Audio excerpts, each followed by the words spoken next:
ओम शांति। आज कहानी का टाइटल है प्रभु की गोद में सर्व प्राप्तियां। रामायण में एक प्रसंग है कि जब श्री रामचंद्र जी व लक्ष्मण जी सीता जी की खोज में भटक रहे थे तो उन्हें घायल जटायु मिला। जटायु ने कहा उसने बहुत प्रयास किया सीता मैया को रावण से छुड़ाने का, परंतु उसके पंख कट जाने की वजह से वह लाचार हो गया। जटायु को श्री रामचंद्र जी ने अपनी गोद में लिटा लिया।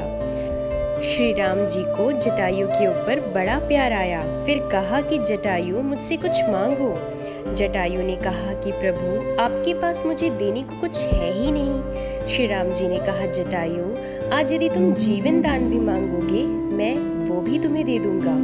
जटायु ने पुनः कहा कि प्रभु आप मुझे सब कुछ तो दे चुके हैं और अब आपके पास मुझे देने को बचा क्या है, इसलिए मैं आपसे कुछ नहीं मांगता। इस बात से लक्ष्मण जी क्रोधित हो उठे और बोले कि हो तो तुम पक्षी ही, तुम्हारी क्षुद्र पक्षी बुद्धि कितनी छोटी है कि तुम भगवान से ये कह रहे हो कि आपके पास देने को कुछ भी बचा नहीं। जटायु ने लक्ष्मण जी से कहा कि जब किसी सेठ के यहाँ पुत्र पैदा होता है और वह मिठाइयाँ बांटता है तो उस पुत्र को मिठाई नहीं खिलाता, परंतु फिर भी उस सेठ की सारी संपदा, उसकी सारी संपत्ति किसे मिलती है? लक्ष्मण जी ने कहा स्वाभाविक सी बात है, उसके पुत्र को ही मिलेगी, वही उसका वारिस जो है। अब जटायु ने समझाया कि जब मैं अपने पिता की गोद में लेटा हूँ तो इनका सब कुछ तो मुझे मिल ही गया, अब इनके पास अलग से कुछ और देने को बचा क्या है? तो यह जटायु की मात्र भक्ति भावना ही नहीं थी, बल्कि निकटतम संबंध की महसूसता भी थी, जिसने श्री राम जी का पुत्र होने का उन्हें अनुभव कराया। अब हमें भी विचार करना है, क्या हम भी भगवान की भक्ति के साथ साथ कभी हमने भी उन्हें अपना पिता माना है, या सिर्फ मंदिरों तक, प्रार्थनाओं तक, पूजा पाठ या माला फेरने तक या उपवास रखने तक ही उसे सीमित रखा है? जैसे एक छोटा सा बच्चा अपने पिता से पूछता है कि भगवान कितना बड़ा है, तो उसके पिताजी कहते हैं वो देखो आकाश में एरोप्लेन जा रहा है, उतना बड़ा है।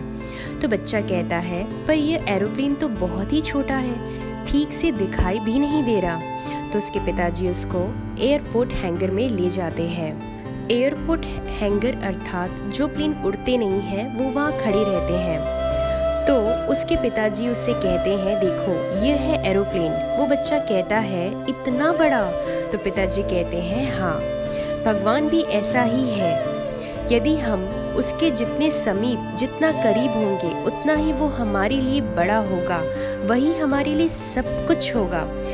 और यदि हम उससे दूर हैं तो वो हमें बहुत छोटा लगेगा, दिखाई भी नहीं देगा, पता भी नहीं चलेगा वो है भी या नहीं। ठीक वैसे ही हमें भी परमात्मा के बहुत करीब, निकट रहना चाहिए, उनका बच्चा बन जाना चाहिए, उनको भगवान नहीं बल्कि उनको अपना पिता मानना चाहिए। जैसे हम अपने पिता से दिल की हर बात करते हैं, वैसे ही हमें परमात्मा पिता से भी बात करनी चाहिए। जैसे हम अपने पिता से राय या सलाह लेते हैं, वैसे ही परमात्मा पिता से भी हमें लेना चाहिए, और वो उसका जवाब किसी न किसी को निमित्त बना के ज़रूर देता है।